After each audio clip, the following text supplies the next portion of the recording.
Skill is a topic that isn't talked about much in a game like the Battle Cats. After all, it's a pretty simple game in theory. You bring in up to 10 different units in a lineup and tap their box to deploy them once you have enough money.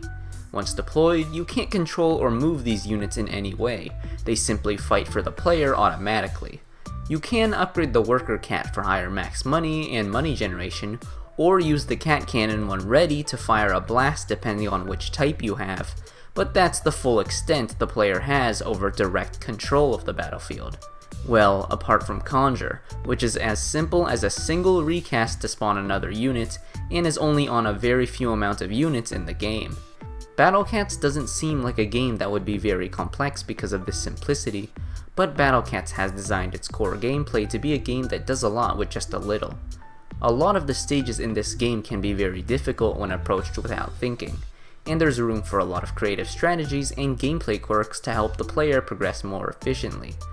While getting better at the game isn't hard to understand in a basic sense, I think it's difficult to exactly define what skill is in the Battle Cats. In today's video, we're gonna try and answer that question by exploring different aspects of the game, drawing a conclusion from my experiences as a longtime player of the Battle Cats, and even interviewing several veteran or highly skilled players for their interpretations of this topic. So without further ado, let's get right into it. Usually skill in most games can be correlated to how a player ranks compared to others. Most competitive games, like CSGO or League of Legends, have the player play games on a ranked ladder in order to move their rank up and match other players with higher skill. They also tend to have tournaments, where players compete with many others in a bracket format to see which player or team performs the best. Consistent and high performance in ranked modes and tournaments is typically how skill is measured in a most objective way. But because Battle Cats does not have a ranked multiplayer mode or host competitive tournaments, we can't use these to measure skill for this game. Although the Dojo and Labyrinth do place the player among others for further performance, we can't really equate this to skill, as performance in these modes are both niche and also about what units the player has unlocked rather than their skill. And although some players have tried hosting Battle Cats tournaments in the past, their unprofessionalism and difference to how the game is normally played makes them not what we want to base skill around. Although skilled players can perform well in these modes, I feel as if skill makes the most sense to define based on fundamental game aspects that the player can learn from just playing the base game. After looking at different resources and asking other players around for opinions, it has helped me simplify skill in Battle Cats to what is essentially 3 different core values. Let's now go into those, starting with the first one, which is mechanics. Mechanical skill is a core part of almost any game, unless your game is fully turn-based. Being able to execute what you need to do quickly and accurately makes a big difference in most games, and in Battle Cats this does make a big difference despite not looking like so. Here, mechanical skill is tested by the player's ability to correctly time unit spawns or other inputs, such as the cat cannon and sniper cat. One of the most overlooked but important skills as a Battle Cats player is actually meat shielding. I know, it sounds dumb to look into something that you learn all the way back in Empire of Cats Moon 3, but a lot of newer players I see nowadays aren't typically the best at this, and tend to often deploy them slowly or end up mistiming their taps entirely. A worse meat shield line leads to a worse overall defense, so it's actually quite impactful to perform better at this. One tip I will give is that there is a delay between the moment you tap the screen and when the unit comes out of about 5 frames, or 1/6 of a second, which is indicated by the box itself growing in size. If you want to deploy units as fast as possible, you can tap the box slightly before your unit comes off cooldown, and it will then deploy really fast. Memorizing unit cooldown timings is the best way to get better at meat shielding, as well as just simply meat shielding more in stages. For most people, deploying 2-second meat shields is also easier if you put them next to each other in lineup slots, reducing the distance that your finger needs to move to tap on them. You can deploy them all together in rapid succession, then use the downtime to spawn any other attackers with longer cooldowns. But enough about meat shielding, as I'm pretty sure many of you already know the ins and outs of meat shielding and want to hear about something else. Timing unit spawns in general is an important skill for getting the most out of your units. A lot of people tend to spawn their units right when they get off cooldown or when they have enough cash for them, but when you reach later parts of the game, there's more variables to play around. It is usually better to spawn your usual attackers in a stage right after any big slow attack rate backliner has finished attacking, such as a Nyandem variant, in order to make sure they don't get hit. In a stage like March to Death, you'd want to time your units such that they reach the front right after Dabu finishes his attack. Timing units is also useful for dodging LD or piercing attacks. On floor 30, most of your units should be timed right after Hermit's wave passes the base in order for them to be able to avoid being hit by the wave, and for some other units to be able to reach as far down the field as possible if Hermit is farther from the base. In a stage like Leaky Tunnel, timing your units so that Crockley doesn't hit them is important for them to be able to do anything at all. While timing units to avoid hits is good for keeping them alive, you can also time attackers to be able to land accurate hits for certain setups. For example, spamming all my attackers at the same time can cause them to miss the Aku Gori here. But if I wanted to kill it as fast as possible, I could spawn Pizza and my other lower damage per hit attackers for the first knockback, and then time Can afterwards to get the second knockback. You might not need to do this for every enemy, but if you need to kill a specific enemy fast for certain timer stages, then timing your units to do combos built around enemy knockback thresholds can be useful. Really, there's two parts of mechanical skill in Battle Cats, which are timing with accuracy and timing with intent, and the better you get at doing these, you'll see better performances with your units on the field. Playing extremely difficult challenges like Floor 40 on release, Unit 13 3-star, or many of the various Hermit challenges that people come up with all rely heavily on mastering mechanical skill. So this is one of the most go-to and understandable skills in all of Battle Cats. There are more advanced techniques like clipping and frame hitting which take precise timing, but doing these techniques tends to be rare and if needed, usually comes down more to resetting the stage for attempts. If you want to improve your mechanics, you could try to opt to use more timing reliant units instead of ones that are pretty much autopilot once they respond, but honestly just playing the game more will refine your timing ability quite a bit. Coming up next, we have what I like to call strategy, which is the ability to understand what's inside a stage and be able to create a strategy with the different units you have in order to beat the stage. Because Battle Cats is a strategy game, you can usually get by without the best mechanical skill as long as you can utilize the right strategies to beat stages. Early on in the game, this can be best represented with knowing what units and things to do in order to beat certain enemies. Using iCat to freeze boars is a simple start, but it's not always as easy as using a direct trait counter to beat an enemy. Let's look at Rain D. There's multiple different ways to counter this enemy. You can use ranged attackers to juggle and deal with him that way, but you can also use an awakened Bahamut chain to kill him very fast. A stage like Forest Beasts makes it easy to sync up Rain Ds and kill them with a Bahamut chain, but if we look at a stage with a unit that counters Bahamut, then you probably want to use ranged attackers instead. Adding multiple enemies into the equation leads to needing more complex answers, and balancing dealing with the different enemies in a stage is important for building a lineup. You only have 10 slots while a stage might have more than 10 enemies, or use many enemies that require multiple units to counter. Understanding win and loss conditions in stages is also important. This is essentially knowing what enemies you are required to take out in order to win, and which units you brought that you have to keep alive in order to not lose. In a stage like Revival of Origin, the obvious win condition is to kill Luza himself, but surviving all of the limited Boar Jr. and Wild Doge waves to where you can easily sustain your defense in the stage can also be seen as a win condition with certain lineups. Losing in this stage is obviously caused by Luza getting too close and destroying the base, but this can be linked to things like mistiming units on a Boar Jr. or Sir Rel wave, having your special legend take too much damage from peons, or even putting an important unit on cooldown before a major wave.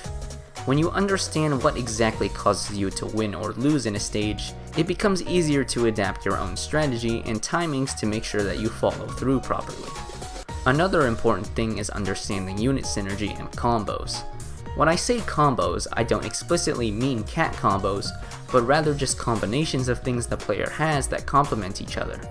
It can be simple unit combinations, like a meat shield protecting an attacker, or a synergy between a unit and something else, like Research Rock or Slime T-Bolt.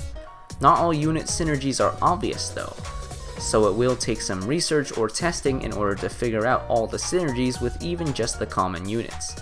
But the more you understand all of these things, the better you will get at strategizing in Battle Cats. Let's apply all of these as an example and build a lineup for all but Bug. Looking at the stage, how do we counter the enemies here? Queen V is a support boss backliner with LD, so fast or tanky units that can get in her blind spot are good.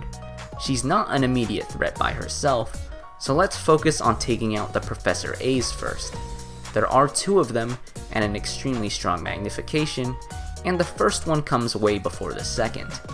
It looks like to handle this combination, units like Cat and Manic Island will be good for being able to tank Professor A and get inside Queen V's blind spot with their speed. The win condition appears to be killing Queen V, but looking closer at the enemy spawn data, a secondary win condition can be killing the first Professor A before the second one spawns, because your defenses with Cat can sustain the enemies unless 2 professors are on the field at once. This seems much easier to follow, so let's use this second win condition to build our strategy around.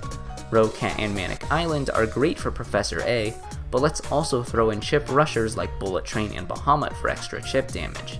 Bahamut is hard to time into Professor A, so let's use a synergy of Bahamut plus T-Bolt to ensure he lands hits on the Professor.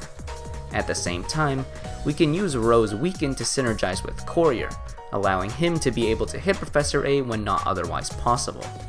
Looking at other enemies, Ginger Snake and Relic Doge are simple peons that die to our attackers, and one horn will comfortably melt to Courier. Now to finish our slots, we can pretty much add whatever works most comfortably for you. That's another important part of strategy, building lineups around what units you are comfortable with using. If you get very experienced with a unit or playstyle, then you'll usually perform better with it due to familiarity.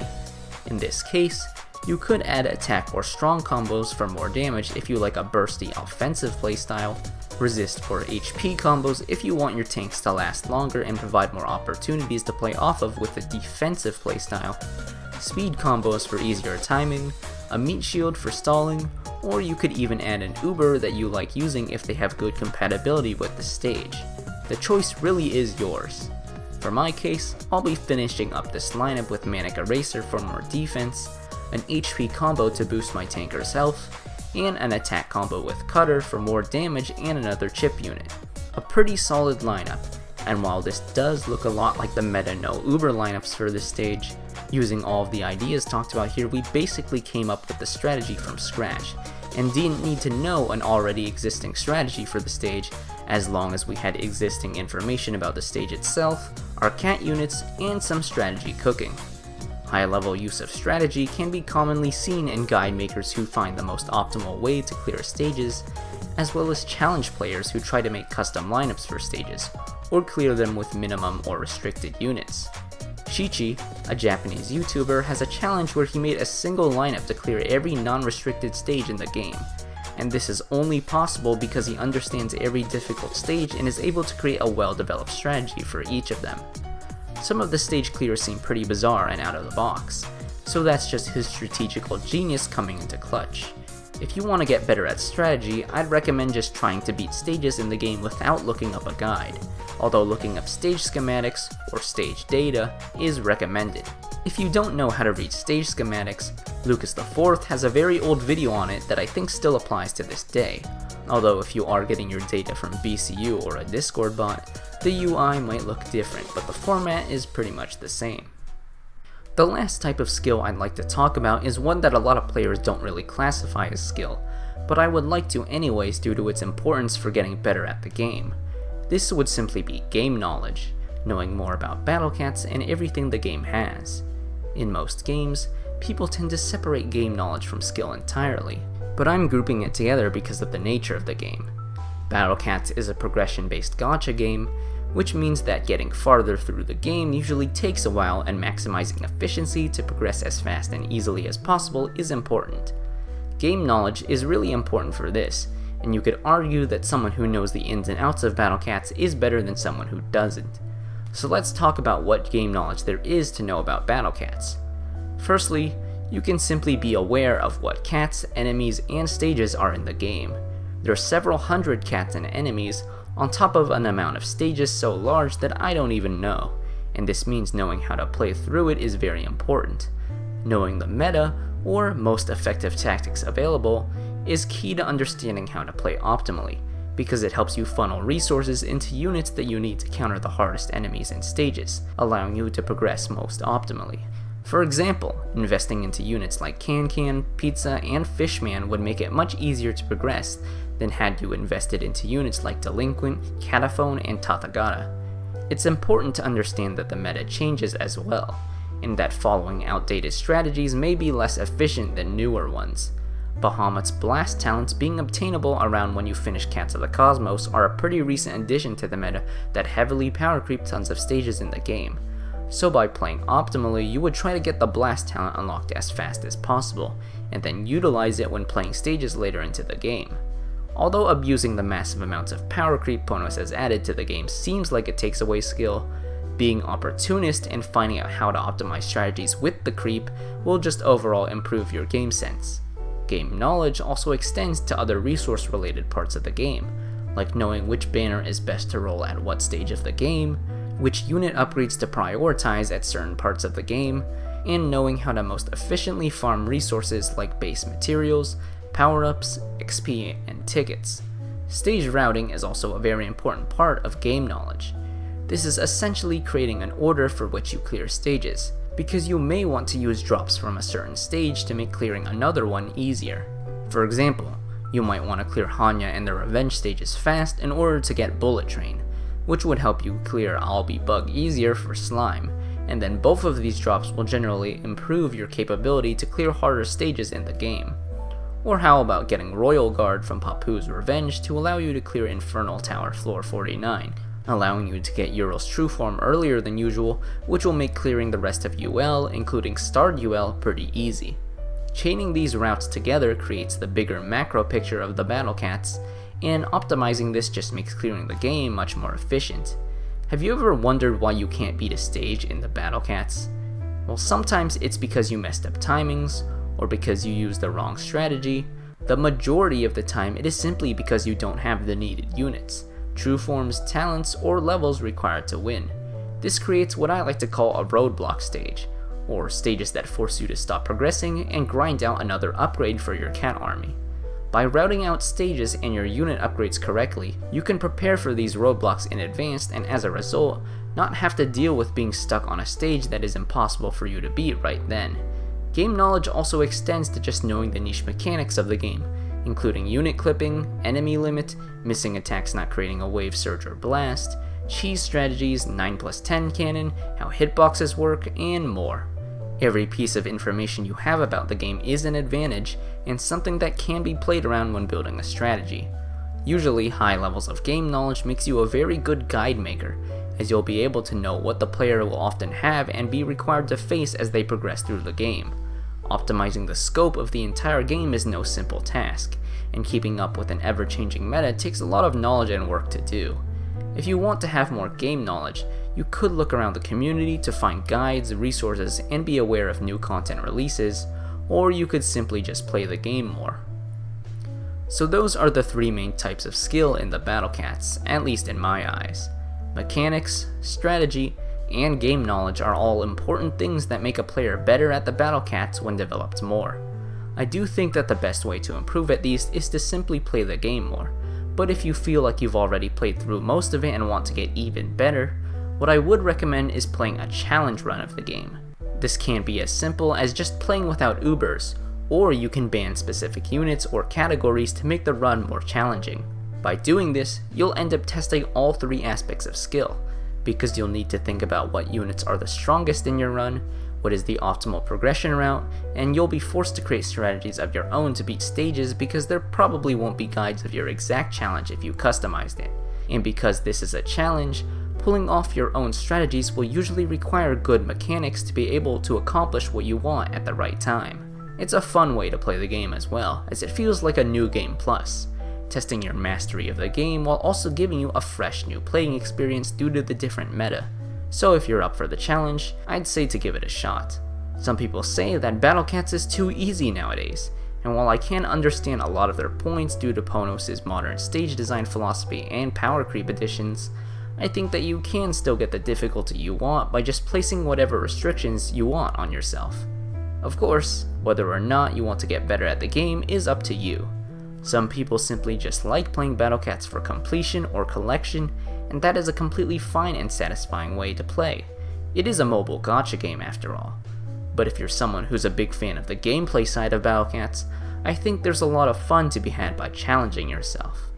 Anyways, those were my thoughts about skill in the Battle Cats, but I'm just one long-time player with his own unique experiences with the game. I thought it would be better if I got the thoughts of some of EN's top players throughout the history of the game and see what they had to say about the topic. So I interviewed 6 players total, 3 boomer era guide makers and then 3 more newer players who are also fantastic at the game. Here's the results of these interviews compiled into a more watchable and better paced montage. Hello Lucas the Fourth. Welcome to the interview. Oh shit. I had a funny bit and then I forgot about it. No, it's fine. Go ahead. Okay. Hello Yohane. Hello Kenju, and thank you for having me. Alright, hello Nurse Wuffa to this interview about skill in the Battle Cats. Yo, what's up? Hello Mannequin Dragonstack, how's it going? Again, Juice. It's going good. Welcome to the interview, Sugiri. Hello. Alright, Changer, how have you been doing? I've been good. How are you? Yeah, I'm good as well, and welcome to the interview about skill in the Battle Cats as I've interviewed you as a skilled player. So how about you introduce yourself? I guess I would consider myself at least a Battle Cats veteran. I don't really know about skill, but I'm at least a Battle Cats veteran. I've definitely been playing this game far too long. This game has consumed a little bit too much of my life. I've been playing at least 10 years at this point. Way too much than any normal person should. I think I'm like pretty highly skilled player. I won't say I'm one of the best, but I know a lot of the tech and what units to use and how to use them and all that stuff. I'm Nurse Wuffa. I've been around since, as the EN community started, pretty much uploading immediately. And I've been around longer than that. I've been around since it was, since the actual early release where it's just called Battle Cats. But yeah, I've been around since that and got better from that and just started uploading, and then we're here now, pretty much. I'm FaXaNadu on YouTube, and essentially what I do is sometimes I do Battle Cats challenges and post them on YouTube. Okay, so basically, I've been playing Battle Cats for like 4 to 5 years. I've been playing since Heavenly Tower released, and I'm mostly known by my floor 30 clears, but I've done some other challenges before.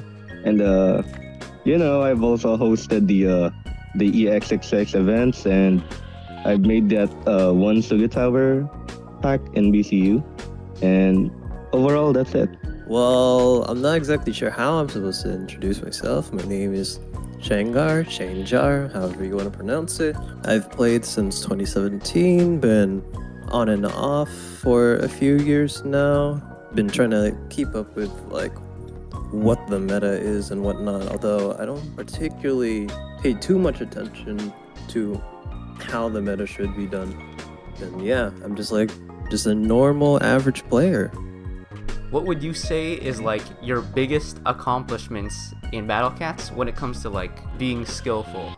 The first thing that comes into mind is obviously floor 30, but I'm gonna take a little bit of time to think about this again, because there are quite a lot of really cool stuff that I did. I would say one of the fun stuff that I also did was the 1-chain floor 47. Well, it's not really a 1-chain, but the 6-chain of floor 47 was fun.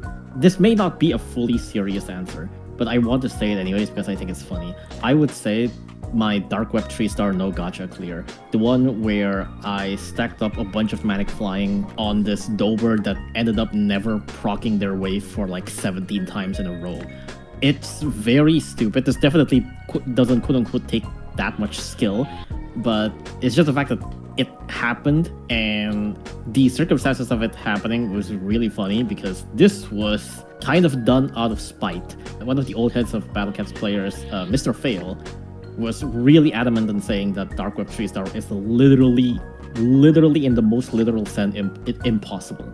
No offense to Mr. Fell or anything, he's an amazing guy. But at that time, I literally just did it out of spite because I thought, no, it's gotta be possible. That's it. Yeah, That's my answer. I do think that's pretty skilled, because in a way you're like proving the impossible as possible. Yeah, in a way. Yeah, there's dedication and determination behind all those attempts, even if it is mostly fishing for RNG. Yeah, exactly. That's a pretty difficult one. I think I have to say that has to be floor 40 with 5 units only and no gacha. Like, I didn't use Bahamut, I only used like Manic Mohawk, Manic Razor, Manic Lion, Dancer, and Manic Dragon. Yeah, if I remember, I think your lineup was Mohawk, M Lion, MKD, Dancer, and Bullet Train. Oh yeah, it was Bullet Train. I thought Manic Razor. You're correct on that one. Yeah, that was a very impressive run when I first saw it. I think other than that, that's kind of it. Like, I still look back at that like my biggest accomplishment. I think I could just narrow it all down to pretty much the clear on floor 30, the no Uber one, is where I could say is like the peak of it for me, where like all skill like goes into like this one run, just because there's so much like little tiny things you do in that stage that completely change the outcome of if you're going to win or lose, and how you react to every little thing just like the stage throws at you. It really shows like all the skill you can throw at it, like your timing, how you know how the units react, like making Herman miss. There's just a lot that we went to about that one. It's pretty huge, and then Clyde Linnell's a huge one, but that one's definitely more so to Caxer. So for me, I say floor 30 because that one was like just pretty much me for execution. But like Lucas the Fourth actually, and Johanna and Caxer all help build around like what we should do. Like what are good strats? Like what's working for you? Hey, what's working for you? And it pretty much for me wrapped around to like, hey, we should just like burst this guy. The faster we're out of floor 30, the better. So that's why I use like the Rich Cat strat with Abel Hammond rushes like at every time he's ready off cooldown. That's how I got my run off with Cool Japan. And everyone knows there's only like 3 units that attack in that lineup. It's insane, but it's a lot of fun. My biggest accomplishment when it comes to skill and battle cats in general is being able to take a set of stages and beat them with the same lineup. And I'm not talking about simple stages like Bear Speed Dare. I'm talking about actually hard stages, such as Cataclysm Championships, Advent stages, Colossal Bosses, and many more. And I like to combine them with no god restriction. One lineup challenges force you to pick the most optimal unit to counter all of the stages, and you have to play each of them with a generally unoptimized lineup.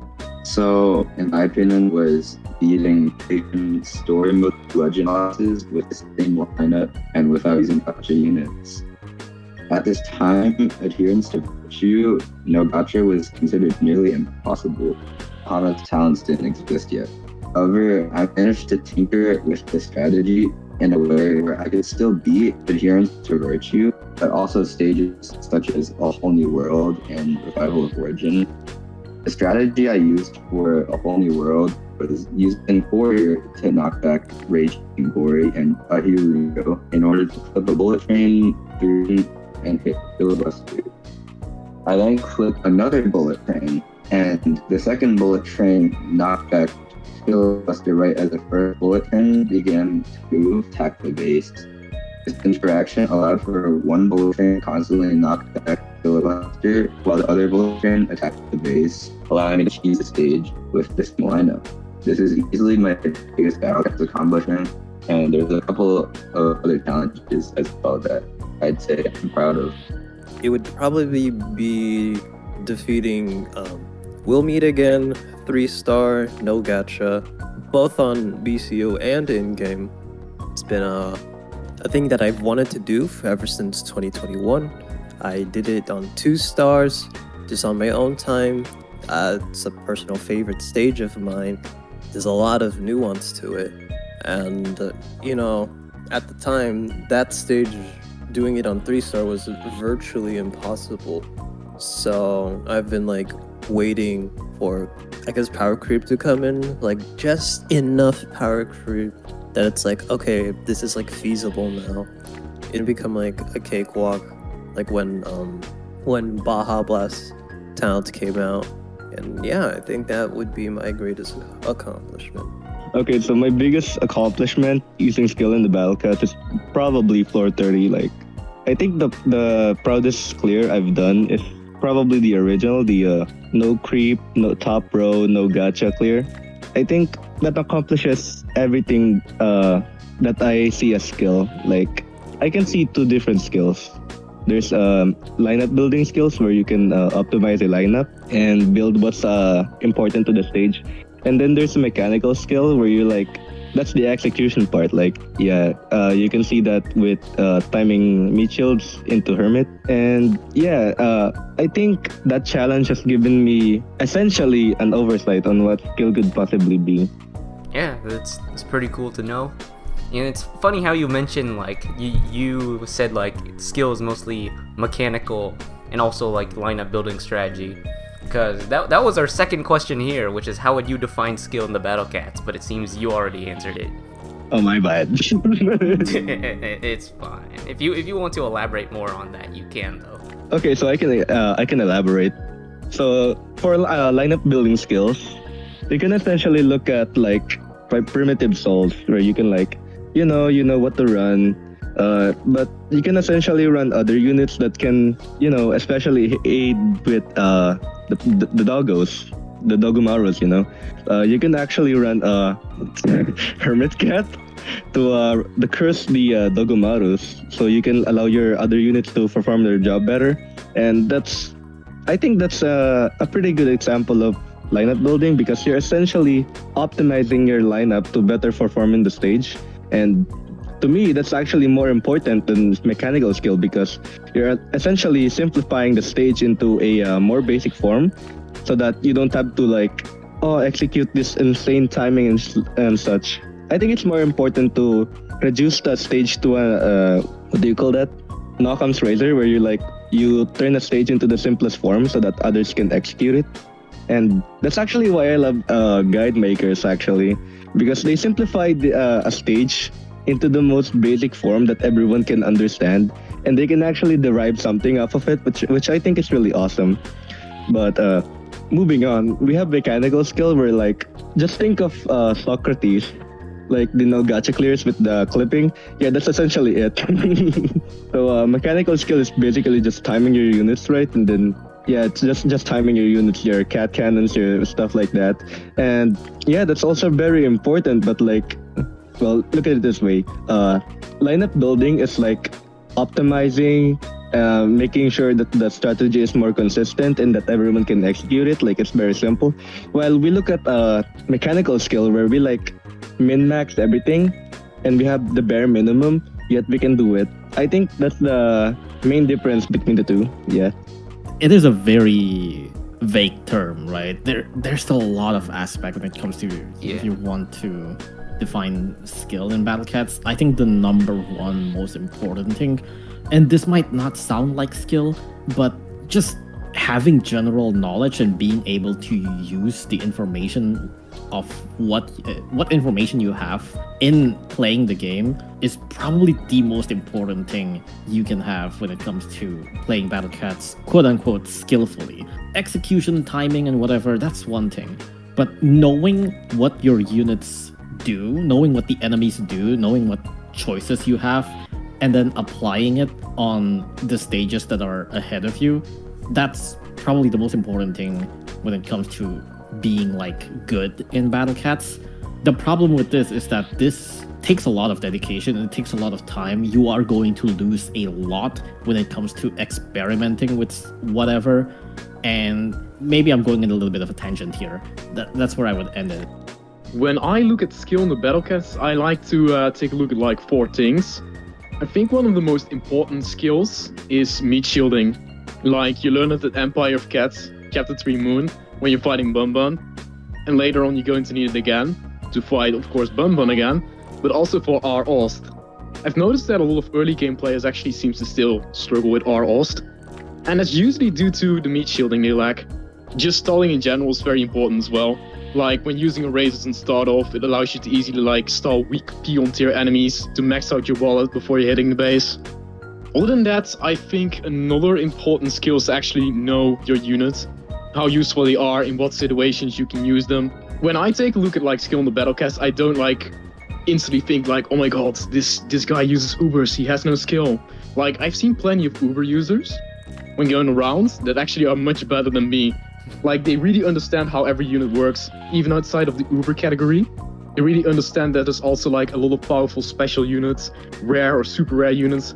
Like, take a look at Can, Manic Razor, Manic Legs, Courier, Rock, Slime Cat, Bahamut, Doron. Like, a lot of players understand that these are like powerful units. Let's take a very like specific unit, Necrodancer. Like, I don't often use Necrodancer, but once I actually find a situation to use Necrodancer, he usually actually just pops off and he actually works very greatly then. Yeah. Like, one of the memories I have of Necrodancer, which is the most recent, is 1+1 equals Thor in Zero Legends.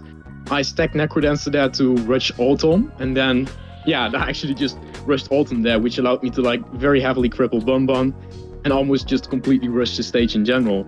Yeah, once I take a look at the units and it doesn't seem to like line up like with the power of like the current meta, I don't instantly go like, oh my god, this unit is bad. I specifically look like, where will this unit be good at? What type of situations can I expect to use this unit? And even if it fails in these situations, I usually then decide afterwards whether the unit is actually worth to use or whether it is bad or not. Of course, yeah, timing in general. Like, whenever you're timing your rushers, like Bullet Train or Awakened Bahamut, or units like Slime, or your cannons, that kind of stuff. But, like, you don't instantly have to immediately know the timings when you play a stage. I have a feeling that a lot of players, like, don't know that people that, like, play difficult stages often put a lot of attempts in these difficult stages. So they, like, instantly expect these players to immediately know the timings once they actually enter the stage. Like, when I hop into a stage, I usually lose because I didn't know what type of enemies there were there. Then I hop in again with different units. Then I notice, like, specific openings I can, like, have for specific rusher units to use. And then I start to, like, map out specific timings on what, like, type of moments I spawn X unit or Y unit. And sometimes I actually create a pretty nice strategy out of that. I think what goes into the skill is just being able to take knowledge, but actually being able to like use it in game. Like, there's a lot of people that, at least back then, people are better about it now, but back then it used to be like, oh, this stage has like red enemies, but like they don't look at the synergy with the red enemies. They just bring like Roe, and then he gets like knockback spammed by some knockback red enemy that's like guaranteed, and they lose and like what? But actually being able to see synergies and just like take all the knowledge of individual units and actually being able to use it into play is the big one for me. It used to be meat shielding, which is funny. If you asked me back then, version 5.0 era and under, it would literally have been skills defined by how well you can meat shield, because that was basically the meta. Like version 5 and up till, I'm sure I'll talk about it eventually, the rock research era, which we're currently at, being able to take like all the little nuance of battle cats and being able to actually put it into play is what I think where the real skill comes in. Line of building is a big one. I kind of already mentioned with the whole like, oh, you brought like the anti-red for the red only stage, but you didn't actually look at what the red enemies do, like what are their debuffs. Yeah, line of building is a huge one. You could just technically throw in all your anti-reds in a lineup and then let it go and then like lose because you didn't look at any synergies, but like actually being able to build like a good lineup. People are better about it now. That's why I kind of like forgot, because like people like know what's up. Like they get the game a lot more as opposed to back then when it's just like throw random nonsense. Skill in Battle Cats is a combination of mechanics, strategy, and knowledge. Skill in Battle Cats is being able to have an understanding of your units and the stages you're playing. Being able to form a proper strategy and timing your units and using them correctly to beat the stages. So the better you are at all of these, the more you can do hard challenges and difficult completions. So to break down each of these a little bit more, game knowledge is like understanding units and stages. Like if you were to have good understanding, you would be able to, let's say, rank Ubers from best to worst in a tier list because you know how each of them are used and how effective they are in the general Alcat meta. And strategy would be essential in a one lineup challenge where you have to make an approach. Finally, being mechanically good is being able to time your units in battle. This would include maximizing damage output and crowd control. An example would be, as before mentioned, adherence to virtue without gotcha units. Prior to version 14.4, you had to clip Bahamut and Bullet Trunk through strategies, and being able to execute the strategy, like sniper knockback setup and the damage knockback, and then timing your units correctly. Being able to do that shows mechanical skill. And another different example would be beating Netzach on 3-pronged without gotcha units. By making sure Sniper attacked Unit 13 during his force swing, it will make his attack rate longer, so you have more room to get in damage and distance. Finally, there is another factor that contributes to skill, and that's commitment. Hitting an extremely RNG-reliant stage, such as metal stages like Total Myopia, is this road, since you're most likely going to lose, even using the correct strategy and timings. And the only way to beat those stages is to keep trying until you pull off a win. To sum it up, it's understanding mechanics, strategy, and commitment. If you're good at any of these, and you already show skill. Defining skill in the Battle Cats. I think there's a few ways you can go about skill in different assets of the game. There's lineup building. It's very important in skill, knowing what you're going to bring to a stage and like figuring out, okay, what do I want to use this unit for in this instance of a stage?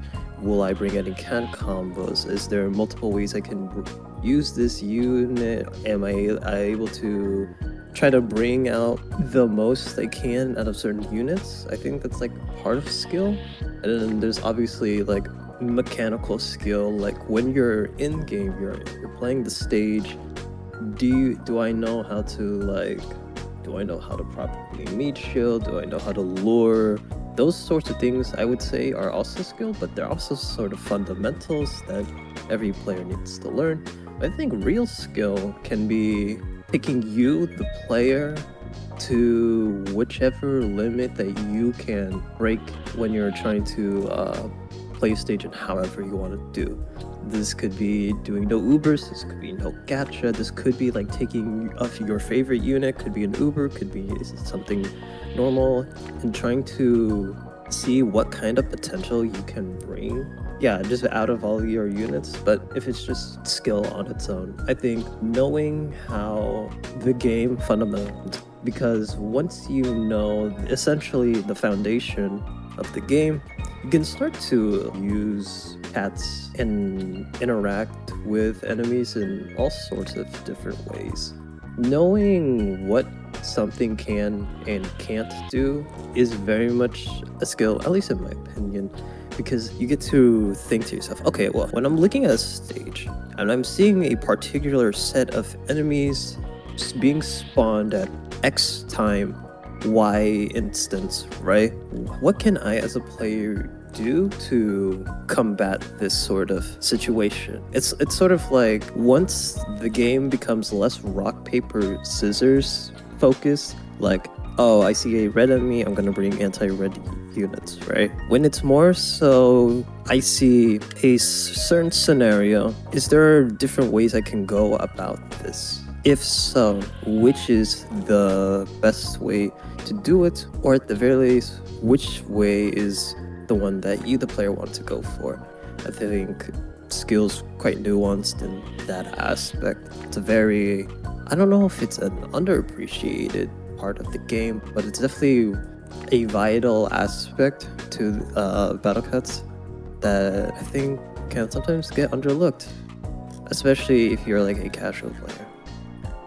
Do you think that player skill in general has gotten better or worse or neither nowadays compared to like back then when you played it? Like when you did your floor 40 run, for example. I think player skill has generally gotten a lot worse, and that's mostly due to the fact of the meta just becoming much more powerful. Example of this is of course Courier, but you also have stuff like Octo. Like in the past we mostly had to like make wave enemies miss or tank them out with tankers. But now in a lot of like cases we just deploy Octo and fill the gaps. We just kind of like tank them out.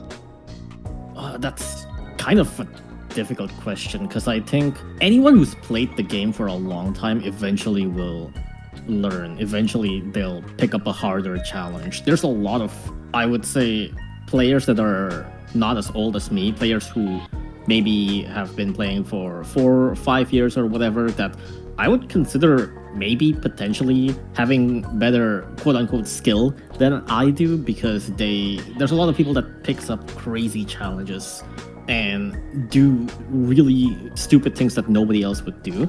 And I think in those sort of cases, yeah, these people who really wants to pick up challenges can really develop these quote-unquote skill, whatever it is. But if we consider like, casual players, they probably don't need these much game knowledge or whatever because of Dastly and Double Fanoa or whatever. And yeah, in the eyes of casual players, maybe the quote-unquote skill isn't really needed, but I think even back then, if you use Ubers, you really don't need that much this like knowledge and skill. Granted, I think there is a big shift starting from around the Dastly era, where the Dastly and Fanoa era and stuff, it does make a lot of these game requirements to be much easier. But even then, I would say a lot of the casual players back then doesn't really need that much skill if you're not really restricting yourself on anything. Yeah, so I would say it's a bit of both. It's a bit of both. Yeah, bit of both. But maybe it is generally lower. Yeah. Oh man, it's gone a lot better. It's actually incredible how much better the player base has gotten. Because back then it was like, including me, I feel like it wasn't until floor 30 personally where I was like, wow, I've gotten a lot better. Like actually, and even then, back then people were like, oh, he's so good. Like, he's the uploader guy, it's the OG. And I look back and like, man, those old strats are rough. I don't know what I was doing with some of them, but floor 30 is where I was really like, fully felt like I was like confident enough. The person be like, okay, yeah, I got a better feel of this now, a lot more, like actually what's going on. Yeah, nowadays, the fan base is kind of crazy. Like, you can like go into separate communities or separate like little threads, and you find people doing like challenge runs, like no gotcha, 3 units, like floor 30, like he's invisible hermit, like just crazy stuff. He's invisible. I don't even think anyone's done that. That would be funny. Like if I just went in invisible hermit floor 30. I swear I've seen it or something similar. But it's nice. It's good that the player base has gone, but they've definitely gotten better in my opinion. Like especially when you have videos like yours and Lucas and just a lot more commentary YouTubers and Battlecast that actually know what they're talking about. It's good. Like a lot of players know more.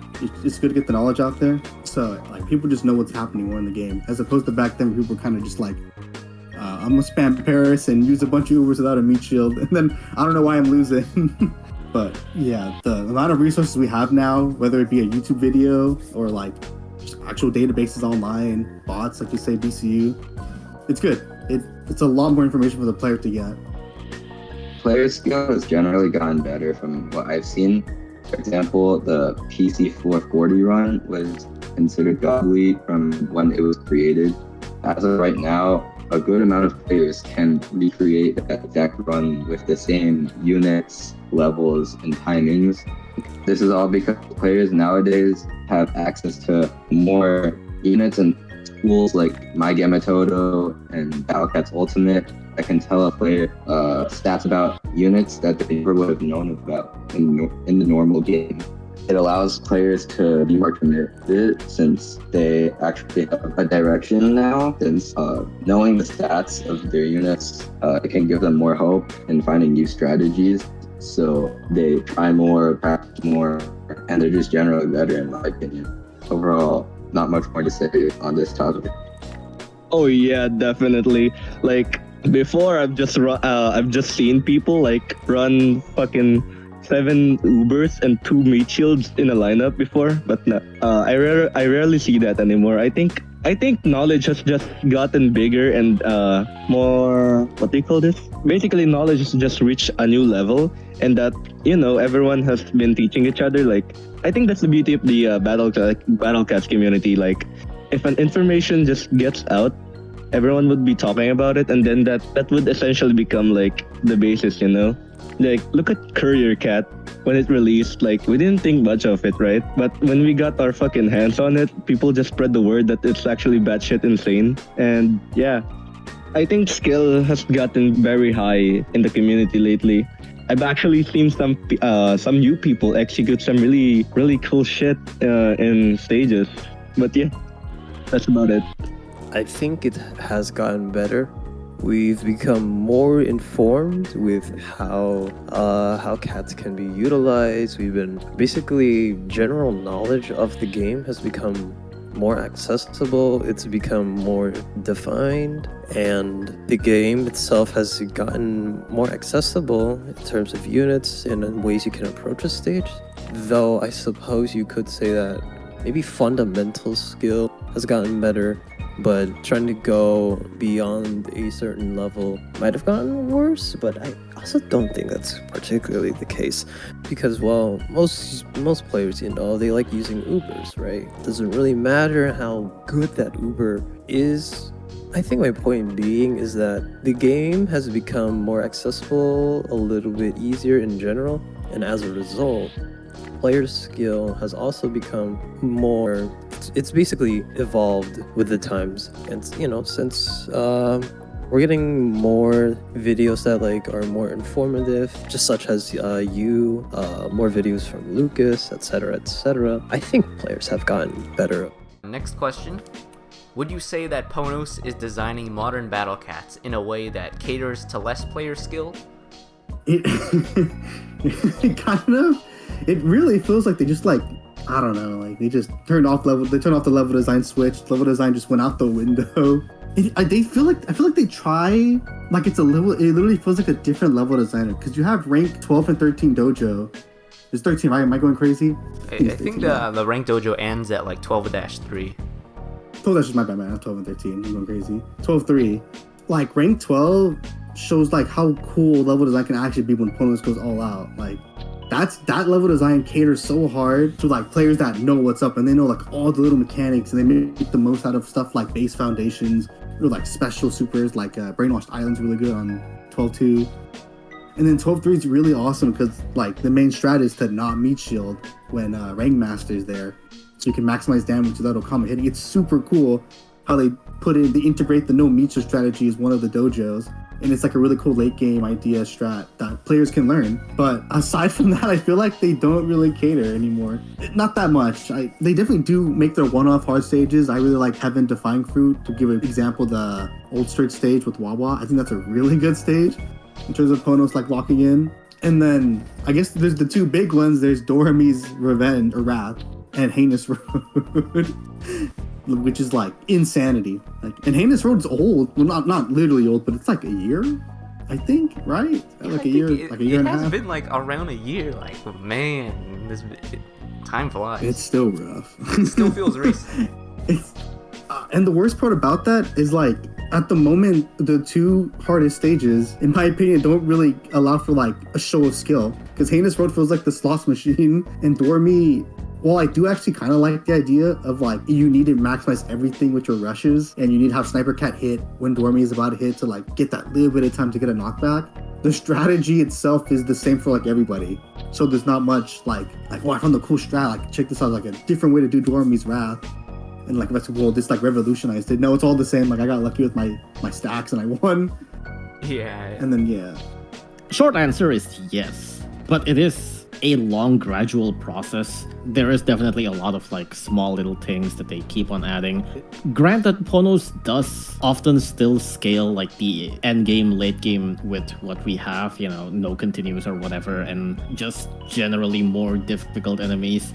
I think they are more leaning towards making the early mid game, because okay, so basically they keep on pushing the goalpost of what's considered as the end game, and because of that, they need to have more people to be at the end game, and therefore they try to make everything that is before the end game much easier by introducing new units that are very easy to use, so that they can speed up all the way to the end game. The problem is sometimes this ends up being a little bit too much, and even end game stages got destroyed by whatever units that are supposed to only help between early to mid game. Obvious example is Courier.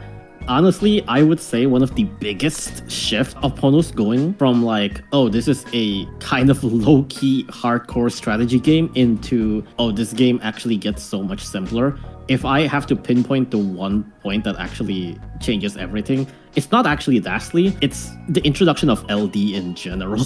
And I want to make a video about that actually. I want to talk more in depth about that. Yeah, guys, go check out Lucas's LD video when it comes out. It's gonna be great. Yeah, it might not come out in like a month, but yeah, LD is just the absolute like casual friendly ability. That's all I'll say. Yeah, for now. That's fair. And just a follow up to that one, would you say that like this direction, Ponos making the game easier, would you think a good thing or bad thing, or neither? I hate to admit it, but I think it's actually a good thing. Obviously, as long as they don't overdo it. I think they kind of overdo it a couple of times. Granted, the game's still alive now, and it's like more popular than ever. A lot of casual players are picking it up much easier now. People do want to get into the end game faster or whatever.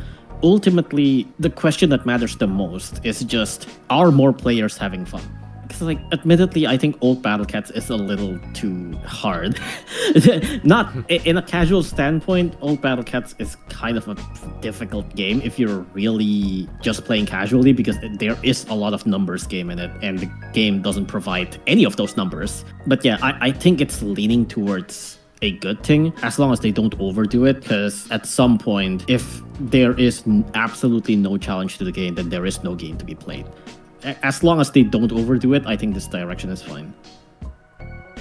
I don't think Ponos is actually like balancing and like designing stages around like a lower like skill level.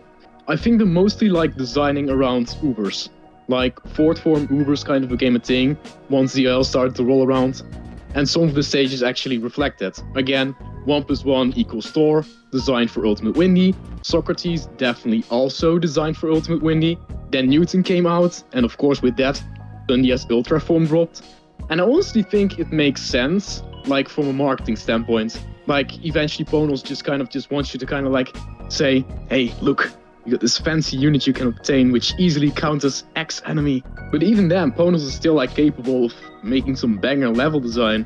Like, take a look at Heaven Defying Fruits, or like Rank Up Test 12. That's some really good level design. Yeah, it's kind of a shame because like Zero Legends is kind of like the main meat of the game at the moment. And now I'm currently playing it like, damn, this is kind of disappointing. It's again mostly because of like the stronger meta.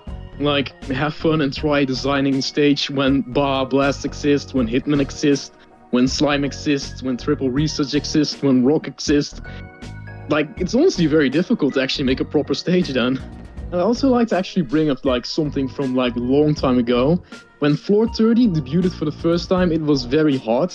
And I think that Ponos actually designed Floor 30 around like Shadow Gao at that point. Because Shadow Gao, pretty sure, dropped at like a similar time as Floor 30 first debuted. Which is the reason why it actually felt very hard back when it actually debuted. But Ponos somehow like accidentally created like a fun and really engaging challenge at the same time. I don't understand them nowadays. Sometimes they just bring out like some of the most amazing stages I've seen in my life. Like, I often have people like questioning, why do you have like 20 clears on this random ZL stage? And then I respond to them because it was very enjoyable to play. People thought I was farming Heaven Defying Fruit for like Z Beast Bones, but I just really enjoyed replaying it. In general, I would say Ponos is catering less skill. New additions to the game as of recent, such as Bahamut talents, have been going pretty crazy, and it allows new players to reach the end of the game in only a few months, which is pretty bad because once you reach the end of the game, you have nothing else to do. Also, using no gacha as an example, doing no gacha in the past about 5 to 6 years ago was considered very hard, but now it's very manageable, and for people like me, I have to combine it with one lineup challenges just to make a difficult challenge. It also feels like Ponos is trying to get players to grind more the farther they progress. It doesn't really, like, Ponos isn't really trying to get us to be more skilled. They just want us to grind more. Ubers are the most expensive units to upgrade now, and they're giving them ultra forms and ultra talents, which are just super expensive, and not all of them are even worth it. You know how they created Wendy's Ultra Form to counter Phyrexis and then Thundia's Ultra Form to counter Newton? That's just an example of Ponos wanting the players to grind. I really do think so. I think Ponos has been making a lot of the units very accessible to newer players. You know, one release where like Ponos was releasing this batshit insane 12 stages, and we didn't have much options, so we were kind of just forced to adapt. But nowadays, I don't see that anymore. I just see people like run like 5 super rares and just win a stage automatically. It's just, they're that broken. And the newer units, it's more insane, honestly. Just look at Hitman. Oh my god, I hate Hitman. That guy is the embodiment of just brain dead. You're just essentially deleting white trait targets, and you are basically immune because you have like 350 standing rage, and you have wave immune, so basically nothing's going to touch you, and it's so stupid. And look at Courier too. You just spam him, you press his little box thing, and then he just does his thing and then dies. Like, they actually kind of you just tap them and then they just do their thing. Like, I know that applies to like Cyborg and Camera, but before you kind of have to like acknowledge your money situation with Cyborg, right? Like, you don't want to overly spam her so that you run out of money. You actually have to be aware with your current condition in order to like use her. Because I see a lot of people like spam Cyborg to the point where they run out of money and die. And I think people need to acknowledge that you just maybe need to like conserve Cyborg spawns a bit just so that they don't run out of money. And yeah, that's about it. Do you think right now Battle Cats has strong incentives to become better or more skilled at the game? And like, what about compared to back then, the old boomerang meta ages? That's honestly pretty like a hard question to answer. Like, I gotta think about it a bit. I think they definitely like try to create some like engaging challenges, which is seen with like the new brutal advents. Like, they're definitely like trying to push some like new tier of difficulty into the game. And I think these brutal advents are like a pretty good way of doing it. I thought like Standam and Kuano and Bunglius were honestly like pretty good to play. They weren't like too extremely hard, but they like possessed just enough of challenge to actually feel satisfactory and also rewarding. I feel like it's currently still rewarding if you want to learn about the game and everything, but the incentives compared to back then, I think, is different. The incentives back then to learn the game is to literally win some stages, because some stages, if you don't have certain Ubers, you kind of have to learn, or else a lot of stages are really, really difficult if you're really going in completely blind, and you do kind of have this not really incentive or reward to learn. You're kind of forced to, or else you might not be able to just win the stages and you're probably just gonna like rage quit or whatever.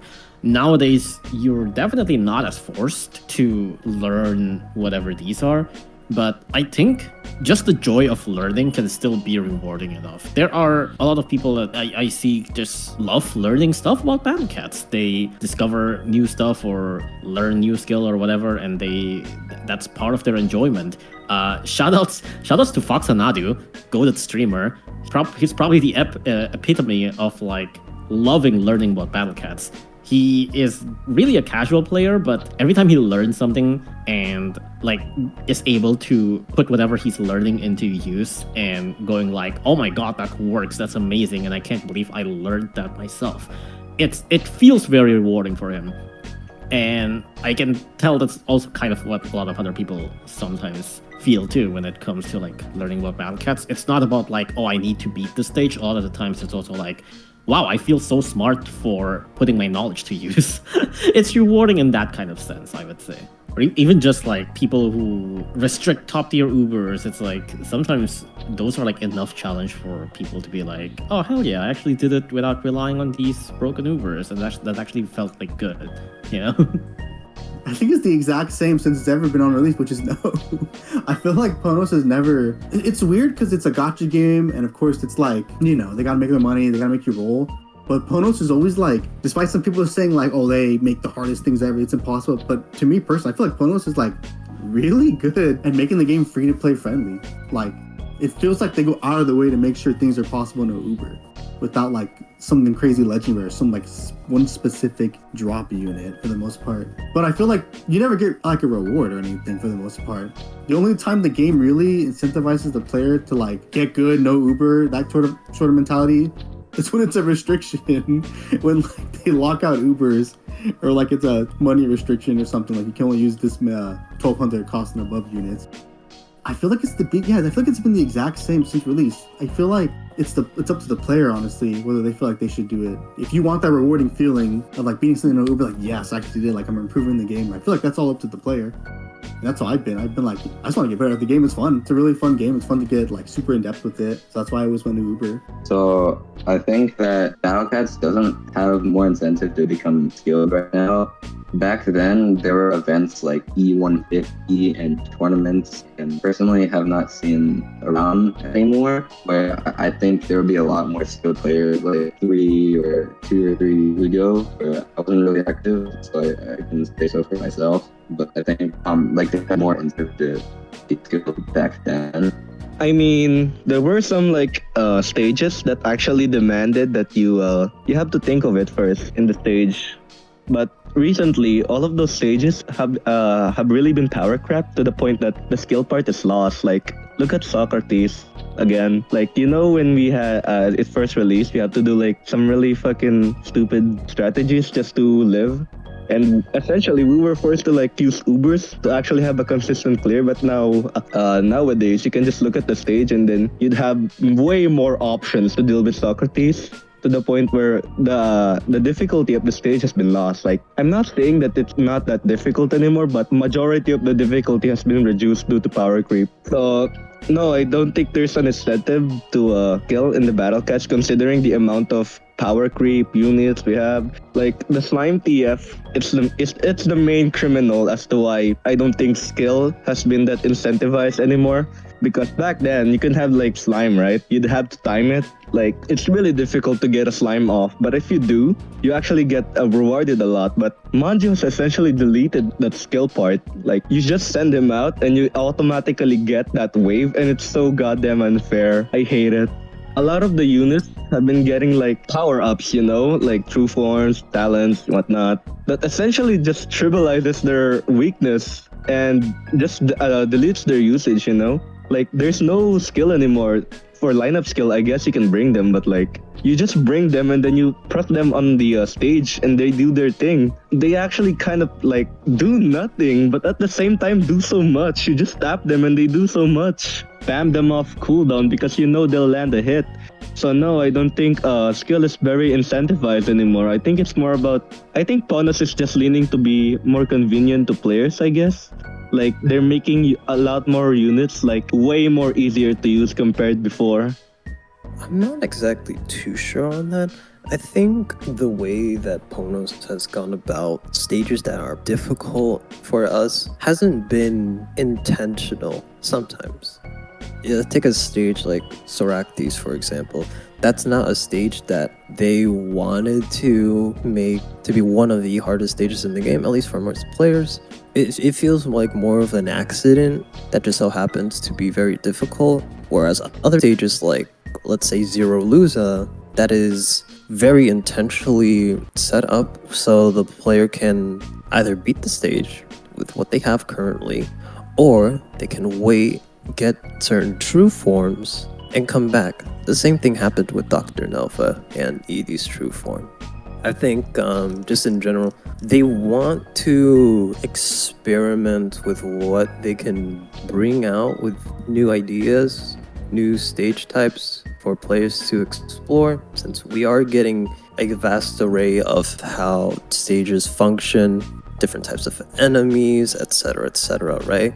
I think in general, they do want player to try to adapt to new environments, let's just say, and slightly have the player to improve their skills in general. But sometimes I think that they're playing it just a little too safe if it's like not a certain kind of big deal of a stage, if that makes sense.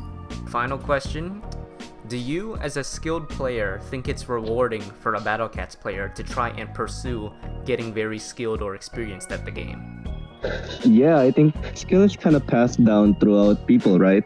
You'll see a really good clear on like a specific stage, and then you're like, you want to be like that. And to me, it's so rewarding to see other people try to be skillful in a way, like to be better in the game. My knowledge has actually been passed down from people, and I'd like to see their skill be transferred to more people and just essentially help the community grow. And that to me is very, very rewarding for me because I know I've left my impact on the community, and soon enough people will actually kind of like want to be like that and be their own, learn the game and get the experience and become skilled, and they'd later pass that down to another set of people, and just it'll be a perpetual cycle. Like there's a skilled player, people want to be like that and they'll copy it and actually become skilled, and then they'll pass it down. It's just a never-ending cycle, and that to me is the biggest reward. Also, it just lets people like, if other people become skilled, they can actually discover some really cool things in the stages they want to do. Like, they can help minimize stages like min-max using mechanical skill with insane timings, or they can just use new units and such to build a better lineup, a more optimized lineup for the stage so that it doesn't become more complicated. They're essentially just optimizing another guide just to make the stage simpler for other people because, as much as I'd like to tell you that the community is very skilled, very knowledgeable, there's just going to be some set of people. I'm not going to like degrade them or anything, but there's going to be people that still struggles with guides. So I think just simplifying the lineup might actually just get an edge to actually beating the stage, and that's about it. I think skill as an incentive to other people is like really rewarding. I definitely think it's honestly like very fun to clear like a proper like good difficulty stage in this game. It feels very fun and rewarding. But honestly, the thing that kind of just made me stay a very long time in this community is just the community itself. Like, I met a very good amount of people that are very nice in this community, which I often like discuss strategies about the new stages with. Like, if these people weren't there, I probably wouldn't be there at this moment either. I think it is. Being able to just pull off a crazy Bahamut chain or pull up to a stage that people are struggling with and just like pop off, or like, honestly, for me personally, since I can talk about a recent example actually. So there was Xenobeast 3, everyone knows that one. They're like, what is this synergy? Everyone stacked Eggpod, everyone stacked Cyberpunk. And I was just like looking at it and I was like, here we go again. I definitely died on the first try. I didn't win on the first try. I was like, this is crazy, but like the enemies are dying. Like I'm getting somewhere. So I came up with a strat for that. I can get into that later, but it felt good to actually, like, personally for me, it felt good to clear the stage and then like record it and just help people. Because for me, like getting better and then telling other players about strats so that they get better too, and then they potentially tell their players, it's like, it's nice to see like the whole community get better off of someone else like improving too, and just like bestowing knowledge upon other people. That's why I personally like it, just like to keep getting better and better and learn new things as we go. Personally, it has been rewarding to become a skilled player and then display that skill through challenges and videos. It makes the people who watch my channel very happy, and it makes me happy and accomplished. However, in general, if you're not trying to make a guide for other people or showcase hard challenges, and you just want to become skilled just for the sake of it, it probably isn't worth it, because then the game won't become as fun, and you won't really have much to do with it. Because if you're not doing any of that, the only way you're gonna have fun on the game is to play it casually. And if you're gonna become as good as possible, then you're probably gonna just ruin your experience. Is it worth getting good at the game? In my personal opinion, that comes down to the player itself. It is not worth getting good at the game if you yourself don't feel an incentive to reach new heights. Some players might just be casual. They just like seeing the funny cat games, seeing like their favorite units do things. But I would say that if you give it a shot and some time, I think it is nice seeing things that you, player, might normally not think is possible, be possible. I think there's a very rewarding feeling of when you are figuring something out and it ends up working. even if it doesn't initially, you like revise, try again. I think there's a rewarding feeling into trying to solve a puzzle in a way that you are not comfortable with initially. And you can apply this to other games as well. Trying to break out of the mold is it can be a very tough thing to do, but it can be very rewarding for the player as well. But since, Battle Cats is a mobile game, maybe that incentive doesn't come off as much, but there's not many games like Battle Cats. So I would say that it's kind of a unique feeling of achieving something in this type of format. Any other final thoughts or words about this topic before we end the interview? Shout out to FaXaNadu again. I've already shouted him out. Just shout out to him again because he is a goated streamer. That's all I'll say. Okay, that's all. All right, yeah. Shout out to FaXaNadu. Something they find kind of funny when it comes to talking about skill. I remember before my days where I would stream Battle Cats a lot more, before the days of I would say returner mode, or even before returner mode, a little bit before when I started just streaming Battle Cats casually. Before I was doing all that, a lot of people, I think even until now, some people would still consider me oh, he's so skillful and so good at the game or whatever.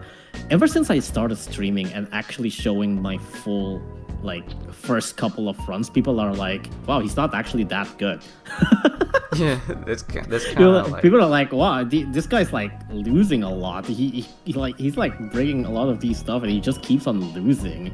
And I'm yeah, that's kind of part of the process. It's not my skill or whatever has gone down. This is literally how it's always been. It's just that you've never seen this ugly side of my runs where I lose 50 times in a row before I actually get a winning run. Yeah, the grind is always off camera, and then you see the finished result at the end. It's wow, he must have beaten first try. Yeah, it's people. I think it's also the same with literally any guide makers, Wuffa or Caxter or whatever. You see them posting a win run and being holy moly, that's really good, and they are really good. But what you also don't see are the 50 failed runs before where they try the most heinous shit ever. Yeah. But yeah, that's just the boomer guide maker mindset. Gotta try everything that works. Yeah, exactly.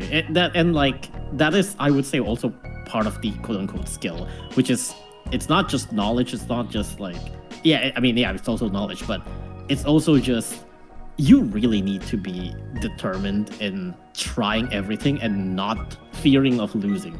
You shouldn't fear losing.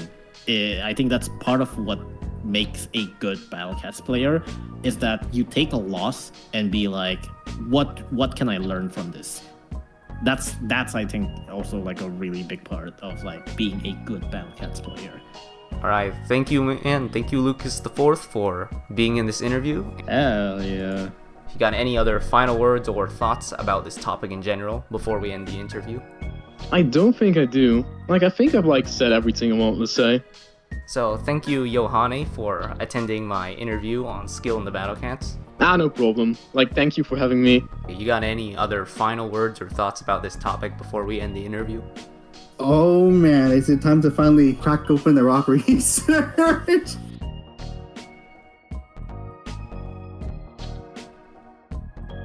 Thank you, Nurse Wuffa, for being in this interview. Hey, heck yeah, no problem. That was fun. Anytime. You have any other final words or thoughts about this topic before we end the interview? Not really. I just hope people will understand what I said. That's it, I guess. Thanks for having me. Yeah, and thanks to you, Miniking Dragonstack, for showing up today for this interview. Any other final words or thoughts about this topic of skill in general before we end the interview? Final topic, no. Play 430. Bye. Alright. Yeah, and that's it. Good job, Yeah, buddy. let's fucking go! Any other final words or thoughts about this topic before we end the interview? Well, to bring it back about people trying out the game, I'd say it is worth going out of your comfort zone. It is worth trying out different units, seeing what they do, and discovering new things about the game that you might have not known about. Finding maybe new cats that you really like. Some of them might be very niche and gimmicky, but when you see their niche and gimmicks work, it's very fun to see, because When you're used to using the exact same lineup, the same format over and over again, the meta essentially, at least in my opinion, that can get stale very fast. But I also would understand that the game is quite grindy. Sometimes you just want to clear it out for the sake of it. But if you have the time, if you want to put in just a little effort, go back and try replaying some stages that you might have had a hard time on. Try to beat them in a different way. Try to test yourself. It's very fun going through the ringer and coming back out as the winner for something that you previously couldn't do. Thank you, Changer, so much for showing up for this interview, and have a good day. Thanks. I'm glad to be on. And there we go. Those were the results of the interviews I did, and I think we got a lot of meaningful thoughts and ideas from it. Shout out to everyone I interviewed here, being Nurse Wuffa, LucasIV, Yohane, Sugadi, Game Changer, and Manic King Dragonstack. All of you guys are awesome players and people. But anyways, that's the end of the video. If you enjoyed the video, leave a comment, subscribe, or do whatever you want. Have a good day, and I'll see you guys in the next one. Like, I'm convinced that Changer is actually an AI Bro, made no. by the government to spy on people.